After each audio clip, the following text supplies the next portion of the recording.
Hello everyone, welcome back. Coming to you with something a little bit different today. More long-form, rant-style content with less editing and examples of the things I want to show you. And while I'd love to have an example for every bullet point I'm going to hit on today, I really don't have the time for that at the moment, unfortunately, because I'm going to be going on an extended hiatus from content creation pretty much immediately after this video is posted. Now, that has nothing to do with this update, as much as I am going to bitch about it. This update is not pushing me away from DRG. Real life reasons are consuming my time quite a bit recently, so that's the main thing. So don't think that Update 34 has single-handedly killed my enjoyment in this game. I still think this game is one of the best ever made. It's just that this update has taken it from a perfect 10 to a 9.8. And my outrage really stems from the fact that whenever we look in hindsight, this update didn't even need to happen in a lot of the ways that it did.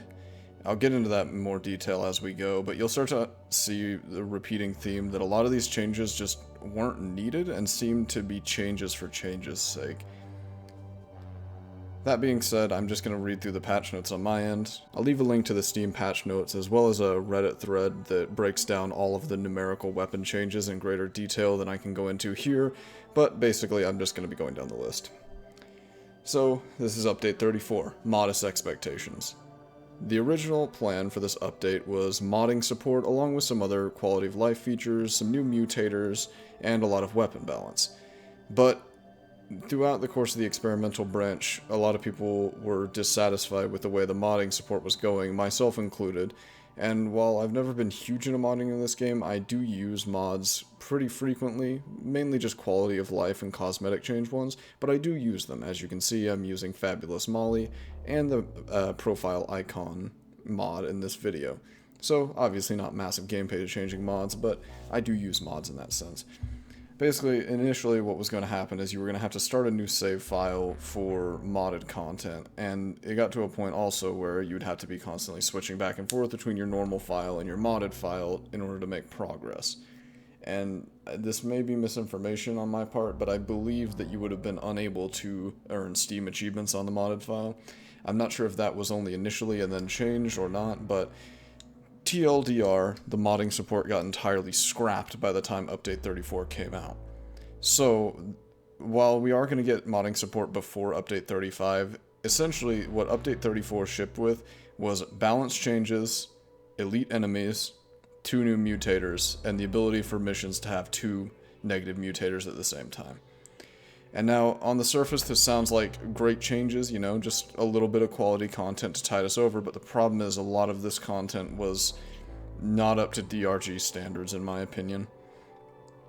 That being said, the reason we have such high expectations from this game is because we've been having... This game's been great, like, and I really struggle to say this, but this update's pretty bad.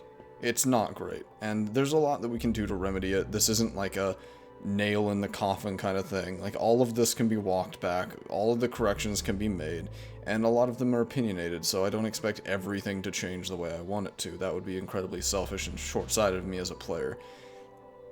But that being said, I do think some things do need to change before we consider this update a step in the right direction. Because currently, if this update was never released, the game would be better than it is today. And I'm not the only one that has this opinion. A lot of other people think this way as well. There are things to like about this update, for sure, and if you play a certain way, then maybe this update didn't affect you in a negative way at all. However, there are a lot of people that are very unhappy about it. So, starting with elite enemies.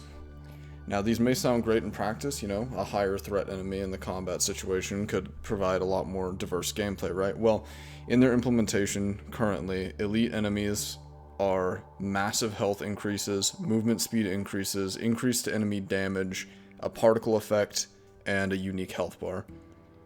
As far as unique gameplay mechanics for these enemies, there is very, very few. The elite grabber moves incredibly fast, whether this is intentional or not, we're not entirely sure at this point, and the elite bulk detonator explodes larger and releases more bomblets.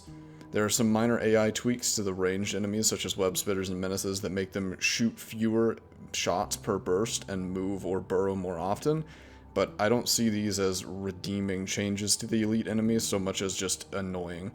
Spending less time able to damage the enemy in the Menace's case is more irritating than it is a challenge. And if you throw regenerative bugs into the mix, it's just a headache, honestly. So, overall, elite enemies, in my and many other people's opinion, is a negative addition to the game. In a proper implementation, such as the way we see elite enemies in games like Risk of Rain 2, could be a positive, where you actually react in a unique way to the enemies, such as knowing that you're going to be set on fire, or frozen when they die, or they're going to release some sort of attack when they die. That is more interesting than pure stat increases, and I don't think anyone disagrees with that. On Has 5, these enemies are incredibly tanky, bullet spongy, and they're completely resistant to elemental effects. It can take over 200 Cryocannon ammo to freeze a grunt, an elite grunt. I don't know about you, but that's just not fun to me. And maybe if they were freezable, we would just be freezing them and shattering them anyways. But when the alternative is dumping half of your minigun ammo into a Praetorian that glows a little bit brighter than a normal one, doesn't seem like a good gameplay addition in my opinion. Moving on, we have the two new warnings. One of them is Elite Threat, which causes elite enemies to spawn much more often. Now, while I'm glad we're getting new warnings, this is obviously a negative because, you know, the elite enemies are poorly implemented and uninteresting. Why would you want to fight more of them, you know? And while I do think the elite enemies go from being a uncommon nuisance to a present threat in Elite Threat, they're still not fun to fight. They're still not interesting. They don't offer any sort of more rewarding combat loop or any reward for killing them other than 1 XP. So why would you want to fight them other than the Elite Threat bonus? In fact, the Elite Threat mutator is the only time I could even possibly justify elite spawning in the game because there is an increased reward from the Elite Threat mutator. But even then, like I said, they're still not interesting to fight. So I honestly think we should just have a different mutator added to the game instead. And the second mutator is Swarmageddon. This is basically Exploder Infestation, but it spawns waves of Swarmers instead of waves of Exploders.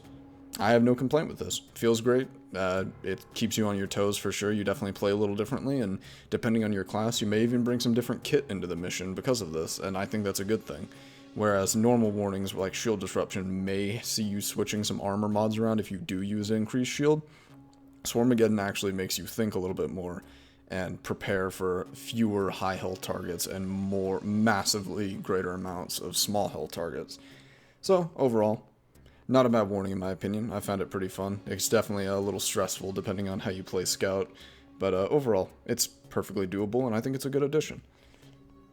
And following that up, we now have double warnings, which means that you can have 2 red warnings on a mission, and also you can't have any positive mutators on this mission, so you can't have Shield Disruption lethal with critical weakness, only Shield Disruption lethal, or Swarmageddon lethal, Swarmageddon Shield Disruption, you get the gist.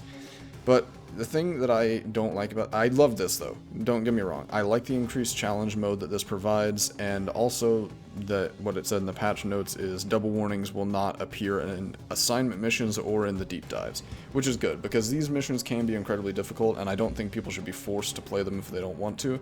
However, there is a bug currently that is making them appear in assignments, so keep that in mind, is while that has been promised to not be a thing that happens, it is happening currently. So, that in mind, it's not a bad thing in my opinion, but what I'm not a fan of is the fact that you can't get double XP, Mineral Mania, or Gold Rush on these missions, which in my opinion is the entire point of doing missions with big negative mutators on them, is to get that percent bonus on top of double XP or Mineral Mania to get that increased percent bonus. So these missions not having the possibility to have those positive bonuses feels like a loss in my opinion. And I understand why they're not able to have positive mutators is because critical weakness would completely invalidate the point of doing an elite threat shield disruption. You'd be one-shotting everything. But I think it should be not only limited to the non-gameplay changes, i.e. Gold Rush, Mineral Mania, and Double XP, I think these missions should also be guaranteed to have them. So if you see a double warning mission, it will always be a Gold Rush, Mineral Mania, or Double XP. Because this is why you would theoretically do these missions, aside from just the challenge, is the increased percent bonus from 2 negative mutators. Potentially a bonus 60% instead of the max 30 normally. So if you could stack that on top of a double XP, it'd be great, honestly. I would be focusing these missions non-stop. And I am already, just for the increased challenge, but I think that'd be a really good change to see in the future. Next, we have a smaller thing, which is controller control rebinding, which personally doesn't affect me as I play on mouse and keyboard, but it seems like a really good change for the people that wanted it. I know there was a lot of questionable inputs on the controller, so it's a good thing to see that they're opening up the skill ceiling a little bit for people to customize their control layout, so overall that's a good change. Now, the next thing is improved bullet tracing. Now, I'm pretty sure this is having a side effect that the devs didn't intend. And while I never felt a huge amount of difference in my aim and gunplay while playing on other people's connections, what I am noticing post this update is a lot of projectile-based weapons are getting the movement of the character applied to the projectile. For example, when you shoot a platform while moving as engineer, it will drift with your player, so it won't necessarily land where the crosshair is placed. The same thing applies to the PGL grenade launcher as well, and in my opinion, I doubt this was intentional, but it is a horrible change. It makes aiming platforms in PGL at high ranges very, very difficult unless you're standing completely still. And as a lot of you very good engineers out there know, you can easily platform things for your teammates or for yourself while you're moving, and sometimes that's the entire purpose.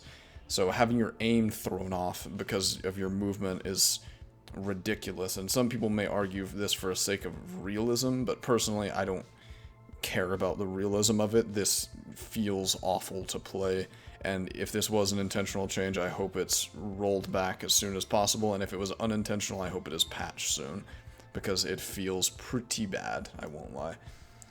So, moving on, we have save game profiles. These were initially implemented to go hand in hand with the modding system, but for the moment, they're pretty much pointless.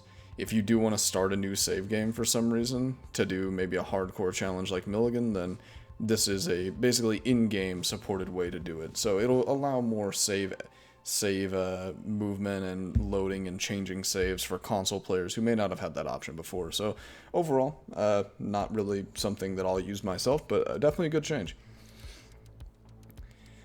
So now we're getting on to weapon balance. And I can only speak to certain parts of this as I haven't used every weapon as much as others, but there are some very, very key weapon changes that I want to touch on that are ranging from very good to extremely poor, and kind of going against the entire philosophy of this update as they pitched it, which was to, and I quote the update announcement, competitive weapon balance. And we're going to keep that phrase in mind, and this is where I'm going to start to get pretty salty. So hang with me here for a while. And while the official changelog doesn't have any numerical changes for these weaponry balances, there is a community-made compilation of numerical changes for this update, and I'll have that linked in the description as well as the official patch notes, because it's quite a bit more informative whenever they say like a slight increase in damage, and they actually mean a 20% increase in damage, you know. Like, that's pertinent information they have, and I hope the devs will start including both numbers and dev thought in the patch notes soon, because a lot of these changes feel like they're just thrown out there with no explanation and no numerical placement, you know? So it's like, nerfed this, well, by how much and why is what we would like to know. Like, we can draw conclusions in some situations, but overall, I'd like to see more engagement in the patch notes as far as why things are happening. So that being said, moving on. BRT got some base weapon buffs. I will skim through these. I'm not going to hit everything. Like I said, these will be linked in the description if you'd like to read it yourself. BRT got some base buffs, some buffs to some overclocks. Micro fletchets got better. Experimental rounds got better. Disabled safety is moving towards the base weapon a little bit. Electro Mindlets got better overall, which is good, because I never saw that overclock is too good, so giving it some more power is definitely a good thing. And moving to the Bulldog, this is where I start to have some issues. So remembering the phrase competitive weapon balance, let's keep that in mind when we talk about the overclocks on this weapon. Overall, the base weapon got better, but what we need to pay attention to here is the arms race between the overclocks, if you will. So previously, 6-shooter gave you a decent ammo bonus and a pretty large fire rate bonus in exchange for lower reload speed and increase recoil, excuse me. So, reload speed and increase recoil. But what they've done in this update is they've reduced the ammo bonus, which is negligible. I never ran 6-shooter for the bonus ammo, but they also cut the fire rate bonus in half. From +4 to bring it up to a total of 6 to +2 to bring it up to a total of 4. So this means you can't empty the mag as quickly as you could pull the trigger as you could previously. So basically, now maybe some people use 6-shooter differently than I did, but to me this betrays the identity of 6-shooter entirely. It was the cowboy gun for me, you know? You want to be able to dump the entire mag from the hip incredibly quickly. But with this change, now you get what? You get a little bit of bonus ammo, and you get 2 extra rounds in the chamber, and a slight fire rate increase. Now, I'd be willing to give up the bonus ammo entirely if I could just get the fire rate back, because that's all that ever really mattered to me, I suppose. And while this weapon, it doesn't have its DPS mitigated as much as you might think because of the base increase to damage on the weapon, it still doesn't feel the same way to use. And that's what I'm going to go back to a lot in this update, and it's highly subjective, but I think on some level you can relate to this, is I'm not so concerned about the DPS, and to be fair, I'd be willing to take a damage reduction on 6-shooter to get the fire rate back, because it's not so much the DPS that matters to me as the general feel of the weapon. Because right now it doesn't feel like 6-shooter anymore, it feels like Bulldog with 2 extra bullets in the mag. And something's wrong about that, in my opinion. Now, 6-shooter contended to be the best Bulldog overclock prior. It was debatably the best, or excuse me, it was the best at outright DPS, but if you wanted to go for ammo efficiency, using the burning debuff and volatile bullets was always better. But now in this patch, volatile bullets has been buffed insanely. Does significantly more damage due to the changes to the base weapon, and it has had some of its penalties removed, like the ammo reduction and the damage reduction have been reduced. So, what this does is simultaneously push 6-shooter down and elevate volatile bullets, which is even further elevated by the base damage increase of the weapon. Now, like I said, the base damage increase of the weapon doesn't fix anything for 6-shooter, but what it does do is raise the single shot damage capability even more for volatile bullets. So, at the same time that 6-shooter is getting pushed downwards, volatile bullets is being lifted upwards twofold. And this is where I start to take issue with the competitive weapon balance philosophy. Because this doesn't support competitive weapon balance. This supports a new meta. And while I'm happy for people that like volatile bullets, I don't think it should be nerfed purely by virtue of I don't like it, it shouldn't be good. I think that it's going against the philosophy for why we're nerfing other things. We're nerfing 6-shooter because it was picked a lot. Because people liked using it. And whether that was because of the high DPS or because of the feel is subjective by player. But we've made 6-shooter objectively worse than volatile bullets as well. Elephant rounds also got a buff, which is good because I didn't see a lot of people running it comparatively to 6-shooter due to the DPS difference. But I never really liked the feel of elephant rounds. I thought it needed to be a lot stronger for single shots than it was. And I still feel like it's not quite strong enough, but I'm glad to see elephant rounds getting a buff to try to keep up. But the thing is now it can't keep up with volatile bullets once again. While we were trying to catch elephant rounds up, volatile bullets has been catapulted even further up. So this doesn't solve the problem. This doesn't encourage a competitive weapon balance. It says use volatile bullets because it's been buffed through the roof. And while I don't think nerfing volatile bullets down will solve this problem overall in this update, because this issue exists on multiple weapons, I think in this case it's probably necessary to give volatile bullets some slight tuning down, but I still think 6-shooter needs its fire rate back and elephant rounds needs more damage. Because it just doesn't hit like it should for all the negatives that you take to support it. So overall, this is my attitude towards a lot of the weapons, is things are moving, too many moving pieces at the same time, moving in the opposite directions. And that would be fine if we didn't go into this with the sentiment that we are going to have a level playing field for competitive weapon balance. Which, let me just clear this now, I hate that phrase because this is a PvE game. I understand what they mean with competitive balance, but we're nerfing things that are fun for the sake of balance. And that just feels wrong to me, personally. I don't think that we should mitigate fun for the sake of equilibrium. Because who wins? We all have access to this equipment, and we all enjoy using it. That's subjective, of course, but if you enjoy using that and I enjoy using this, we should be able to enjoy it. And if you don't enjoy it because it's underperforming, it should be buffed. There are a few choice exceptions that I think should be brought down slightly, but 6-shooter wasn't one of them. With this volatile bullets buff, it would still be better than 6-shooter was before this update, and elephant rounds still wouldn't be as good. So it feels like we're just moving things around rather than in the right direction. So, also Homebrew Powder now is a net 37% damage increase instead of a 10%, so that's kind of fucking stupid. It's still boring as sin, so I don't like using it, but it's incredibly hard to ignore now with it being so efficient, which I feel is another thing, is if people want a non-thinky overclock now, they just slap Homebrew Powder on it, and it's just better. And I don't think Homebrew should be seen as the baseline improvement, because right now Homebrew is better than 6-shooter, because you get such a net damage gain. It's just weird that we're making these things competitive with each other when one of them is massively less interesting.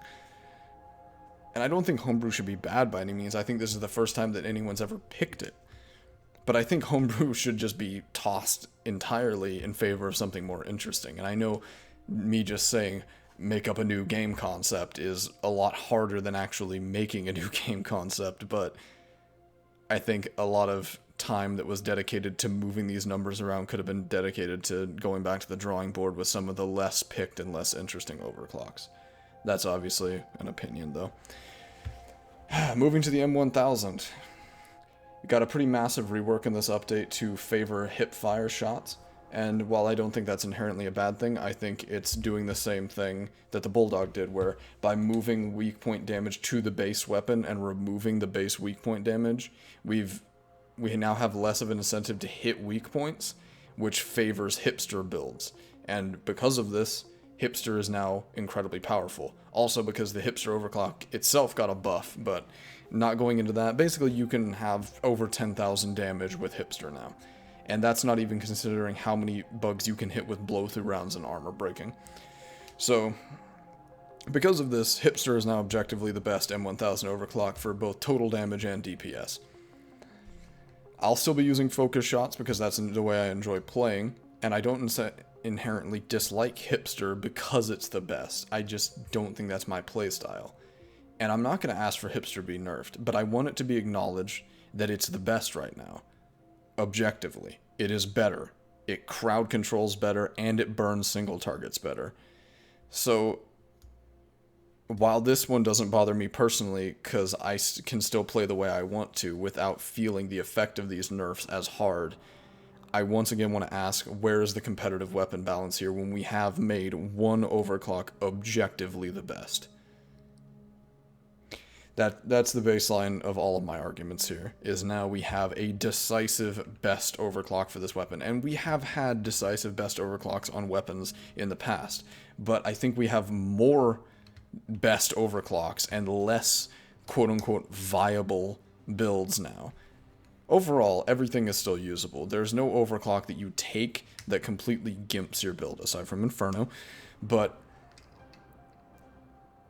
when we compare them to each other is where it starts to look bad. You can use whatever you want, and you will win Hazard 5s.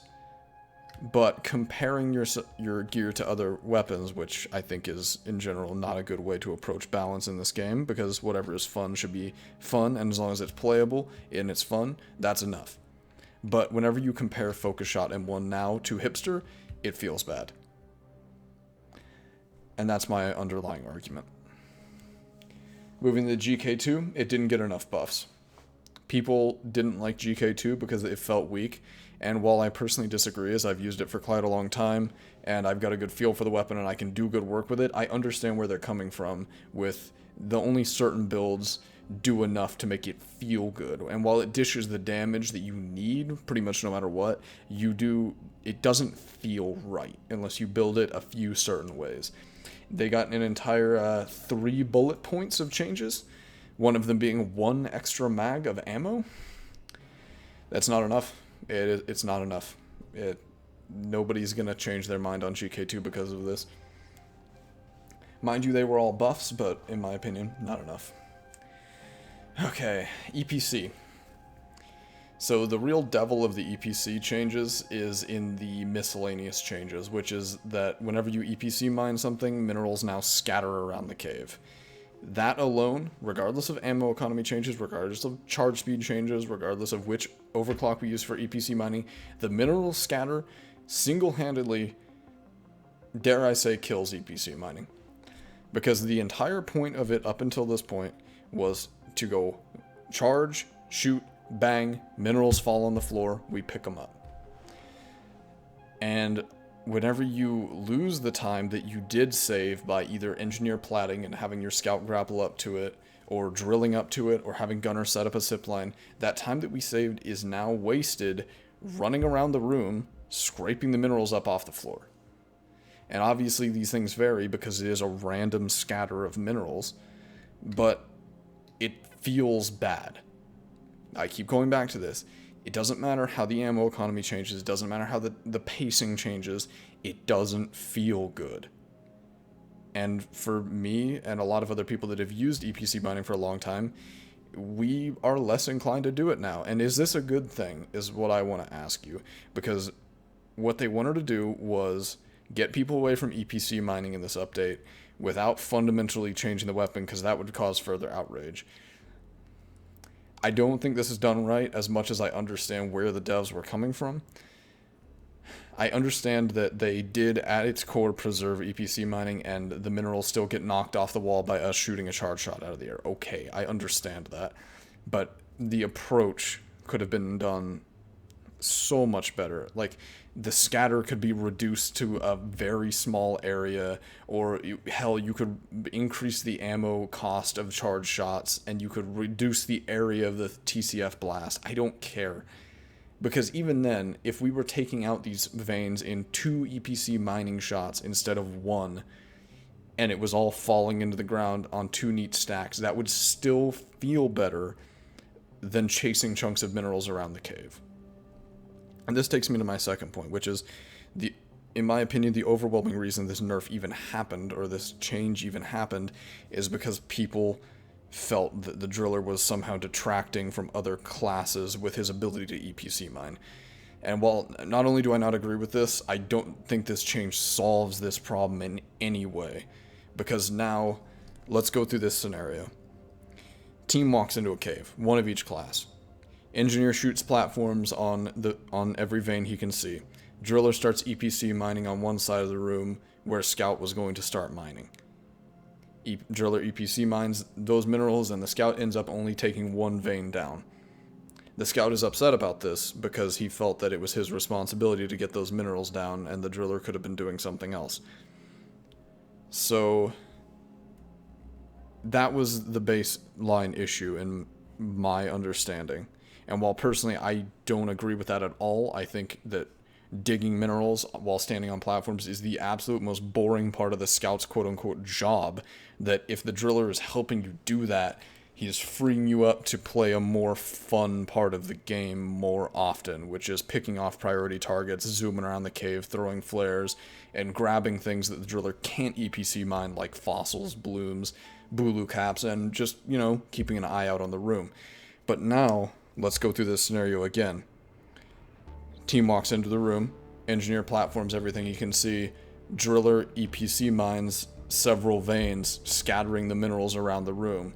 The Scout gets done mining his vein, and now either all of the team is chasing chunks of minerals that have flown into various corners of the room, Driller and the rest of the team included, and the Scout either has the opportunity to fight the bugs by himself, if they're present, or assist his team in collecting the minerals, or maybe collect them all by himself. So not only has this change inconvenienced the Driller, it's inconvenienced the people that didn't like EPC mining for the reasons that made it so good. So who wins in this scenario? Because the people that didn't like EPC mining are unhappy, in what I would assume the people that didn't like EPC mining are unhappy when people are still doing it, and drillers are now inconvenienced by this change for inconvenience sake. from the way I understand it. Like, it's just so bizarre to me, because the only thing this does is make drillers not want to EPC mine to not inconvenience themselves and their teammates. So not EPC mining now is a kindness you do to someone else. And I think that's a horrible way to approach balance. I shouldn't have to be seen as toxic because I'm using a strategy that I enjoy. And I don't think that's the right way to look at it, and I don't think I would be toxic for EPC mining, but some people will certainly see it that way. And by taking that build out there and using it the way that it excels, or once excelled, still does, but just requires more effort now, it pits you against your teammates by making more work for them than you used to by EPC mining. So overall, I'm at a loss for why the EPC change happened the way that it did, and who is supposed to be satisfied by this. Personally, I still run thin containment field, and due to the nerf to heat pipe, now I just run heavy hitter instead, so I'm a more effective combat force. But now here's where I really am going to get salty and be the devil's advocate and say, well, now I'm taking the gunner's job because I'm doing more fighting instead of taking the scout's job. This is just the mindset that we were in about this for some reason. And I never saw EPC mining as detracting from my role as a scout, and I never thought that I was like, yeah, take that, scout, I mined your minerals. Like, it was never that way. No one I played with felt that way, and that was never the intention, but for some reason, the forum warriors are under the impression that this is a competition, or like, you're not going to get fired if you don't meet your mining quota. Like, have you been told this? It was easier for everybody, and now it's more difficult and more annoying. I'm just at a complete loss for why this happened the way that it did. I completely understand EPC nerfs. I don't agree that they were necessary. I understand why people saw it as overpowered, and I understand that it needed to be changed in some way to bring it in line with the driller's other secondary, which it didn't do at all. The Sabata is still absolutely worthless in my opinion, and most people's opinion, compared to the EPC, because you can still out-damage it with even an unoverclocked EPC, just using normal shots. So, competitive weapon balance. In that sense, remove the EPC from the game, because nothing you can do to Sabata is going to make it as good as the EPC. This is not competitive weapon balance, this is handicapping a certain playstyle with an annoying game mechanic for no reason. And the thing is, the really upsetting thing is the minerals used to scatter when they were exploded, and then that was changed as a quality of life change. The minerals started stacking together and falling to the ground as a quality of life change in a hotfix for the players. So what I ask is, when did that go from being a quality of life change to a bargaining chip of balancing? When did it stop becoming an annoyance that was removed for just convenience sake to something that is being leveraged against us to dissuade a potential playstyle?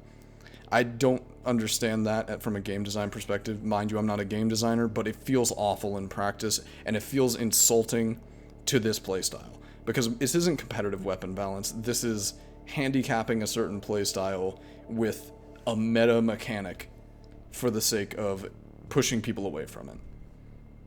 And that feels like shit, honestly. That feels like shit. And it's mildly insulting as someone who enjoys that style of play. I'll take any numerical EPC nerf. Reduce the damage, reduce the radius, make it more ammo expensive before this scatter nonsense. If I have to be twice as careful and only use half as many EPC shots, that's fine. That's perfectly fine with me. I understand that EPC mining is powerful, but the way that this has been gone about is insulting. Period. That's the way I see it, and it's the way many people see it. It's been approached poorly and could do with another pass, another look over, if you will. So, that's enough talking about EPC. I think I've made this very clear in plenty of essays that I've written on the Forbidden Reddit website. But, moving on. Breach Cutter. Overall, got nothing but buffs. Explosive Goodbye became a semi-valid choice. Spinning Death became 40% stronger, and Inferno is still trash, but less so. So that's good. Personally, I think the same thing about Inferno that I think about other things, is that just due to it on a fundamental level, Inferno is never going to be a good overclock. But yeah, at least they're taking feedback and making an effort. I'll give them that. Stubby got a base recoil reduction, which is definitely good, because that was one of my greatest issues with that weapon.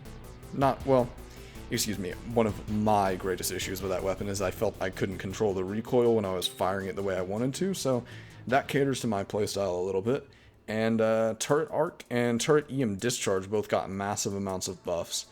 Turret Arc definitely needed them, and that's another one that I don't know if it'll ever be good, but they're making an effort, I'll give them that. And EM Discharge, personally, I didn't think needed the buff. I thought it was incredibly strong already, but there you go. If you're playing EM Discharge, it's a little more viable now. And on the same key as the EPC changes being too much downwards, the Sabata changes are not enough upwards. We got 3 whole bullet points of changes for Sabata. So the recoil compensator controls recoil a little bit better. Trank rounds don't reduce your rate of fire as much. And chain hit has a better chance to chain hit. Did anyone just jump out of their seat and dive for their keyboard to switch from EPC to Sabata? No, you fucking didn't. Because they didn't do enough. This isn't enough. Sabata still isn't interesting. It still doesn't feel good to use. It still gives you carpal tunnel unless you cheat and use a macro. Yep, I said that. Get over it. I'm befuddled. They made EPC mining annoying to use, while also making negligible changes to the base weapon. And what did they do to make the Sabata contend with it? Trank round fire rate and chain hit proc chance. Fucking, you can't see it, but I'm doing the primo right now. Perfect. I'm mad for Sabata. I honestly am. I hate the weapon. I don't enjoy using it myself. It doesn't feel good to use. I respect people that use it because I can't, but I'm upset for them. Why? Why can't you make it enjoyable? Whatever. Moving on. Zukov's moved some weak point damage to the base weapon. It was a very good change. The spread reduction that says reduce the base spread slightly. It's very significant. It feels very significant. You can hit targets at much greater ranges, especially when you stack the recoil mod on it. Feels great, honestly.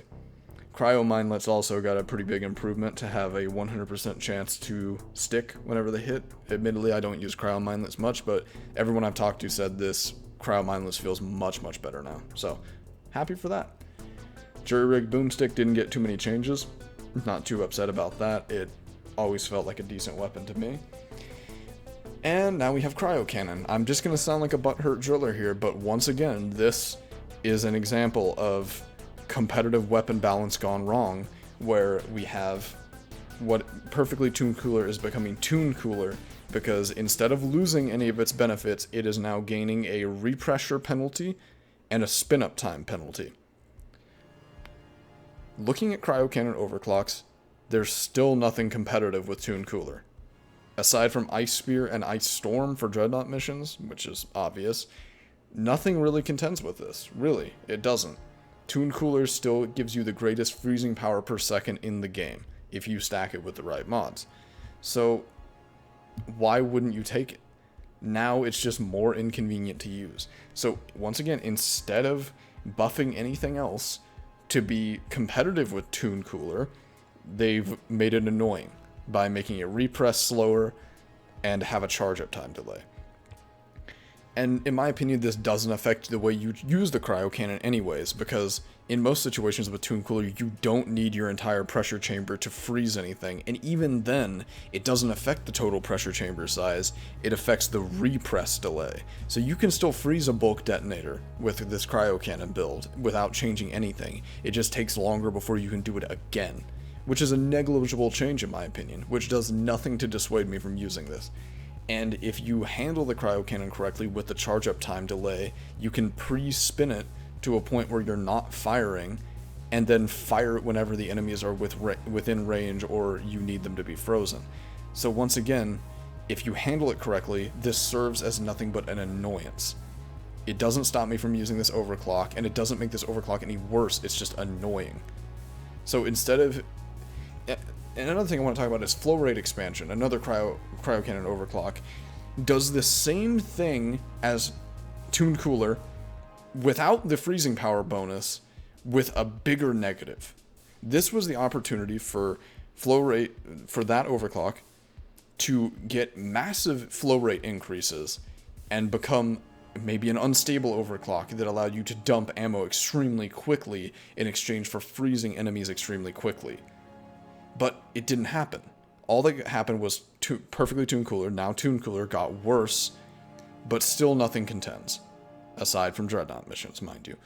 So, once again, I ask, what's the competitive weapon balance here?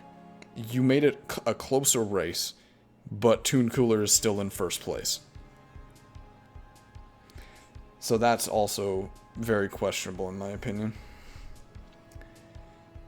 Moving on. Overall, Flamethrower got buffs. Good to see. Face Melter got quite a bit better. I'm still not a huge fan of Face Melter myself.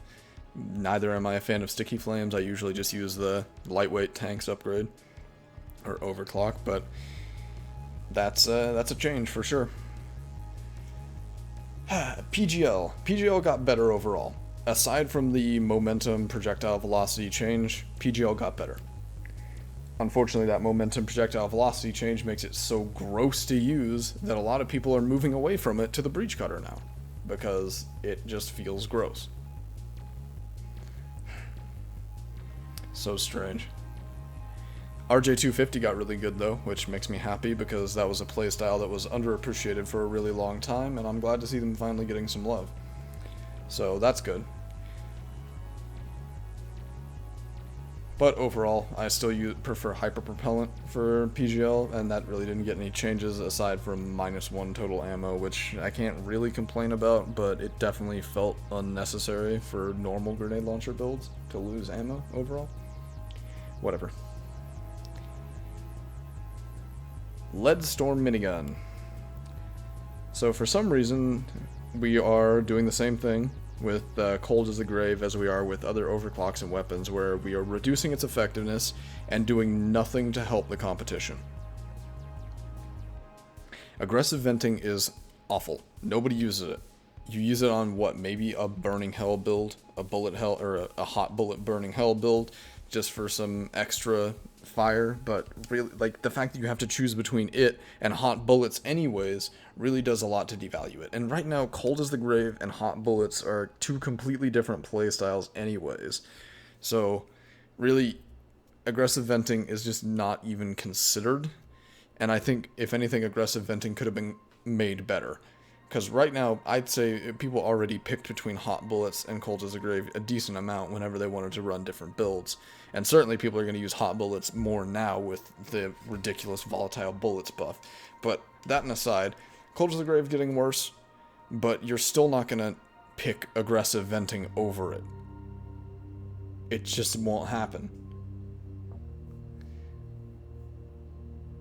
It's just so strange, because you know what's better than a significant reduction in time it takes to recover from an overheat? Not overheating. Being able to shoot. It's so strange. It's so strange, man. And a lot of just accuracy changes for the minigun. Stun duration has been improved on the base weapon. Leadstorm got a little bit of stun back, but it's just so negligible that it really doesn't matter unless you take stun on the base weapon. Not a huge minigun guy myself, but all these changes just seem kind of like fearful of commitment myself. I thought the minigun needed sweeping buffs, but what it got was reworks, and I don't know if that's the right way. And then Thunderhead has the exact same issue as the minigun, where its tier 5 mod is getting handicapped to try to make you pick the other ones, but you're still not going to. Aside from the neurotoxin build, no one should be taking fear on tier 5 of the autocannon. It makes bugs run away from the cluster of AoE that you're doing, which is the antithesis of what you want to do with a weapon, which is bundle bugs together and do AoE damage. With neurotoxin, it's different, because you want those bugs to be off of you taking dot damage, which, personally, I don't like neurotoxin, because a dead bug is better than a dying bug, but that being said, fear's good for neurotoxin. Personally, the improved toughness at top rate of fire seems like a complete just going in the wrong direction to me, because on higher difficulties, it's better to avoid damage entirely than mitigate it. So instead of continuing to fire and eat damage, you should just let go of the trigger and hop away. Take 100% damage reduction over 33% damage reduction. Seems pretty obvious to me. But overall, combat mobility got a buff. That's good. Carpet Bomber got a nerf in the wrong place, which is really questionable in my opinion. I don't know why that was a thing that happened, because no one was running Carpet Bomber for the direct damage. Everyone hated how low the direct damage of Carpet Bomber was, and now it's been shot through the floor. So really, nothing changed. Like, oh no, my direct damage Carpet Bomber build is no longer viable. No, that doesn't happen. It didn't happen. It changes nothing. So, that's a strange change as well. Alright, moving on to the Warthog. Warthog got a tiny reduction in its ammo overall. The extended ammo bags mod lost 2 bullets and had them moved to the base weapon. And the high capacity magazine mod lost 1, which is definitely going to throw some people off if you were using that mod in terms of like when you reload, but what are you going to do? It's competitive weapon balance for whatever reason. And now here's my another big point of what is this competitive weapon balance. Turret whip buff. Previously, in my experience and everyone I talked to, turret whip was a unique playstyle and a viable alternative to minor adjustments. Minor adjustments, all it does is give you a slight fire rate bonus and makes your gun fully automatic. That's a quality of life more than anything, because you can still tap fire the gun as fast as it full autos. So, really, minor adjustments was just a personal choice to make your life easier, and I used it because that's exactly what I wanted from it. I just wanted the convenience. So that never bothered me. But now, Turret Whip has had its ammo cost cut in half, projectile speed increased by 50%, damage increased by 50%, and the effective radius increased. So now, by not taking Turret Whip, you are missing out. You are missing out on a significant source of AoE and direct damage for the engineer. So it went from Turret Whip is a unique gameplay style that takes some time to master and get good at. I never really did, I'll be honest. I didn't use Turret Whip for a long time, and I wasn't very good at it when I did use it. I felt that it missed too much, so I didn't really like it. That's fine. I didn't feel like I was missing out by not using it. But now, if I'm taking minor adjustments, I am missing something in the engineer loadout.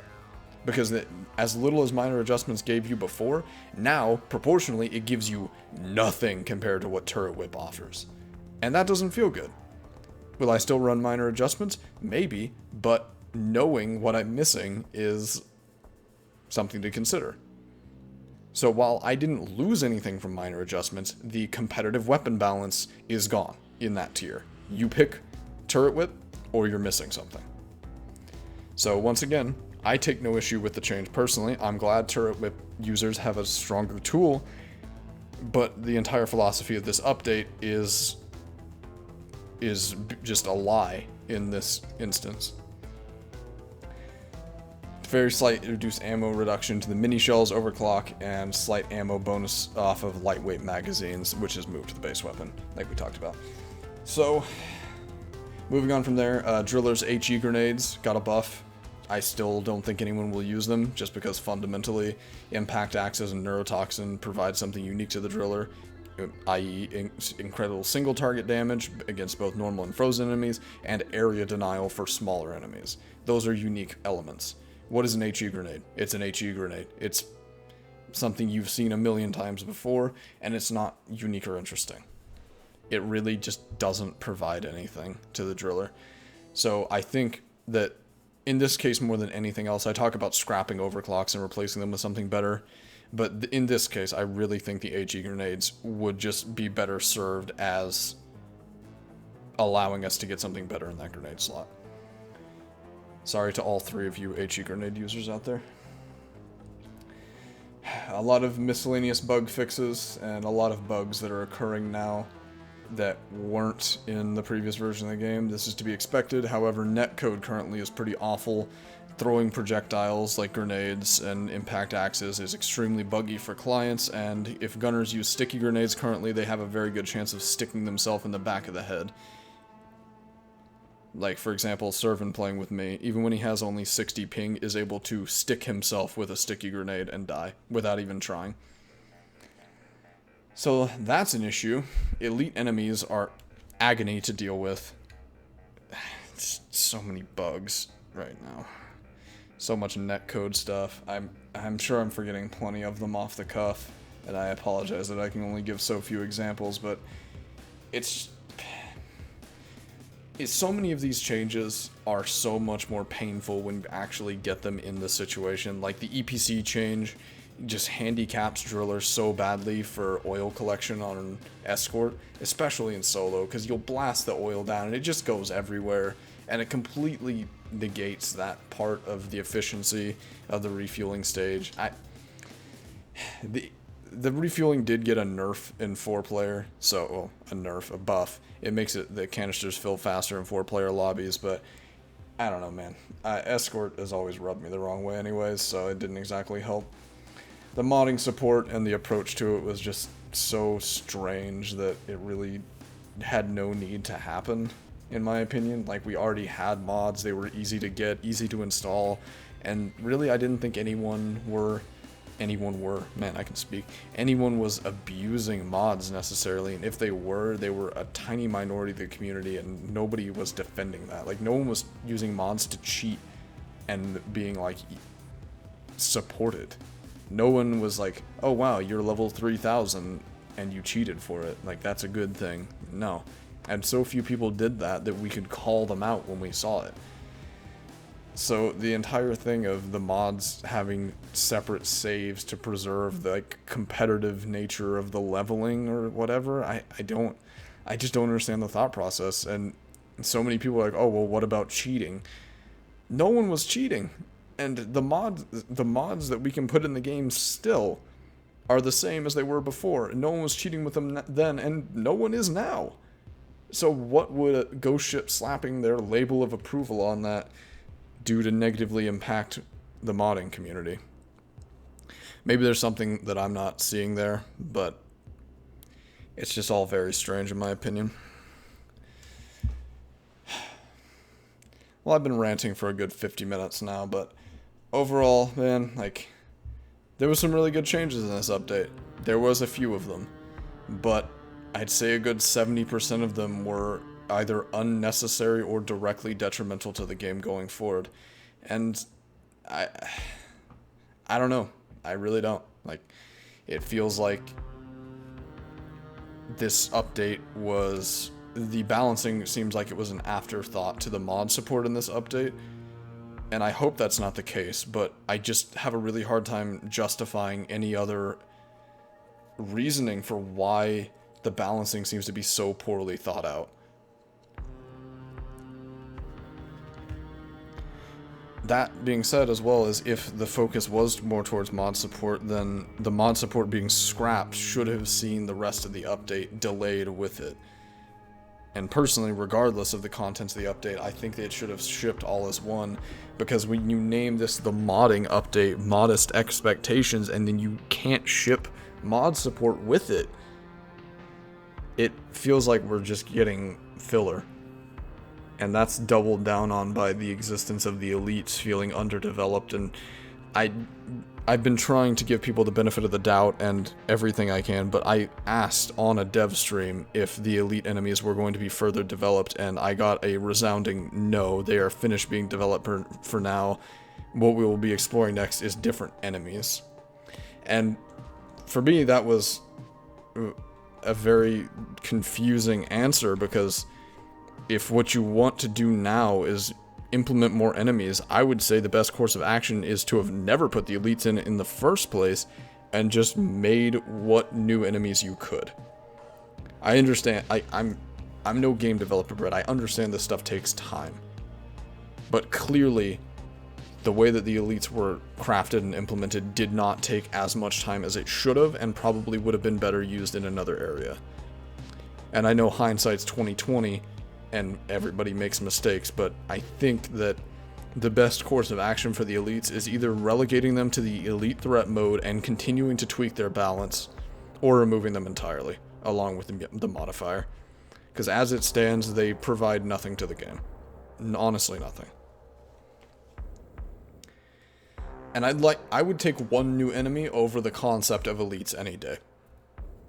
Because the devs have proven they are capable of designing new and interesting enemies that are both challenging and rewarding to fight. Tri-Jaws were crushing people for the first week they were added. Everyone was upset about them, but we learned to fight them. We weren't upset that they existed, we were upset of how strong they were, you know? But as we fought them more, we learned that it's not strong unintentionally, and it's not strong in an uncounterable way. We can out DPS them if we focus and we move correctly, and we can learn to dodge the projectiles. But elites don't change anything.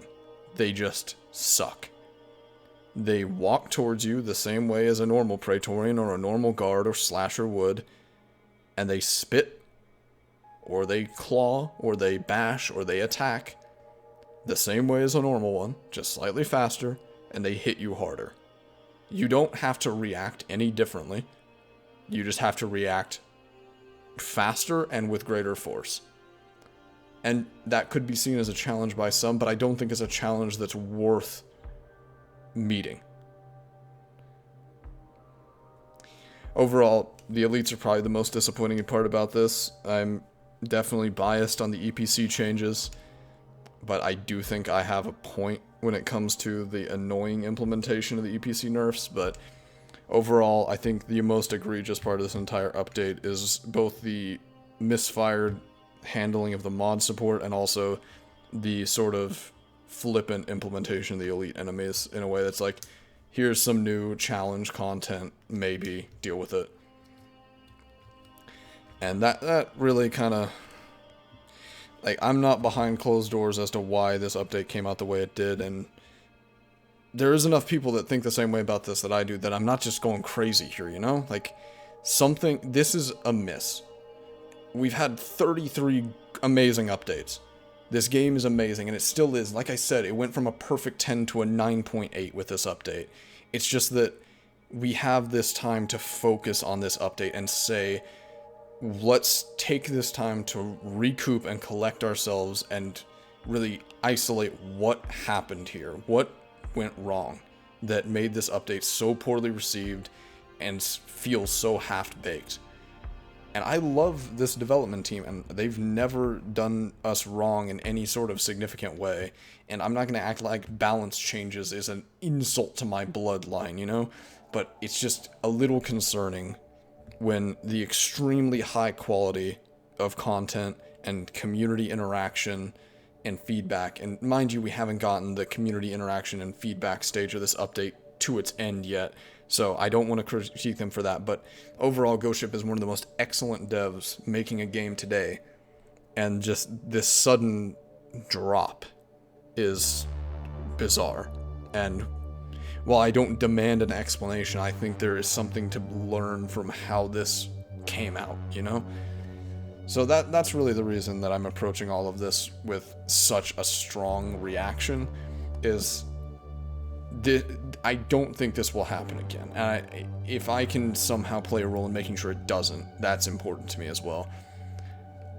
I don't think the devs are happy with the way a lot of this stuff went. I mean, clearly they believed in it from the get-go because they made it, but I think there is a level of internal critique that's probably happening the same way that we are critiquing it. And if everyone comes away from this with more knowledge, that would be a net win. Because, you know, we can always roll back balancing changes or nuke elites from the game. It's if we don't learn anything from what happened here that everyone is going to lose. So that's my, I'd say 2 cents, but it was about an hour, so that's my 50 cents on the issue. And I hope you guys have a good one in the wake of this. Like I said at the beginning, I'm going to be going away for quite a long time from content creation and games in general for a good few months probably. I'll be around the Discord server. I won't be streaming or anything, but yeah, it's going to be a little while for me. Once again, that has nothing to do with this update, it has nothing to do with Deep Rock. It's purely unfortunate timing with real life events for me. So, that being said, I thank you so much for all the support up until this point. If you've listened to this entire video, what the hell is wrong with you? Also, thank you for listening to my moot points. I'm sure I'll get a lot of flame in the comments for my view on the balancing, but overall, I respect everyone's right to disagree on this, and I think that's important that we can have civil conversations about how and why this game is balanced the way that it is. And up until this point, I've only been flamed a couple times for my opinions, and I respect that. For all the people that are civil with me, thank you for the level-headed discussion up until this point. But we've all learned something from this, certainly. So, moving forward, I hope we can all be critical of the updates regardless of whether we like them or not. And that's about all for me. I'll shut it down here. I hope everybody has a good day. Thank you for watching, and you have a good one.